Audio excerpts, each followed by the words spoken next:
Crossing these gushing waters every day has become a dangerous task for villagers of the Mangulam Gram Panchayat in Kerala's Idukki district.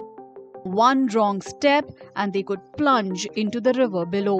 Their only way across is a fragile makeshift bridge built from bamboo reeds and tied together by hand.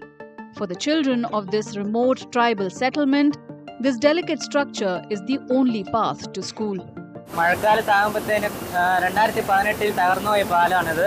അപ്പോഴത്തേനും മഴക്കാലത്ത് 10-15 പിള്ളേർ സ്ഥിരം ഇതിൽ കൂടിയാണ് പോണത്, ഈ പാലത്തിൽ കൂടി ഞങ്ങളുടെ.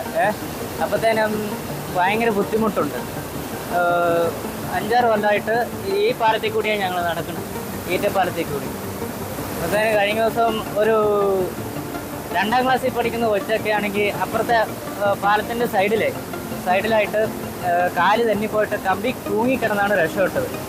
അപ്പോൾ ഇതുവരെയായിട്ട് പാലത്തിനൊരു നടപടി ആയിട്ടില്ല. അപ്പോൾ എങ്ങനെയാലും ഇത് ജനങ്ങൾക്കും മുമ്പിൽ എത്തിച്ച് ഞങ്ങൾക്കൊരു പാലം പാസ്സാകാനുള്ള വഴി എത്തിച്ചേർന്നു.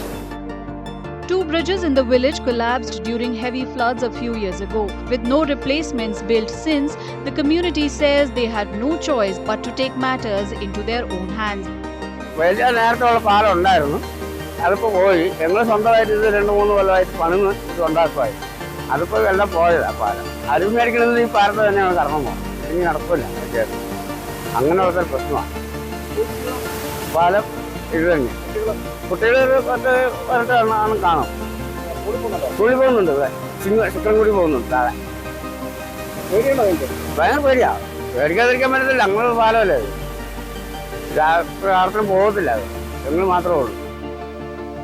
Villagers claim that funds were allocated for a permanent bridge, but no action has followed. Now, as the monsoon rains intensify, families in Mangulam are left clinging to hope and to a bridge that could give way any day.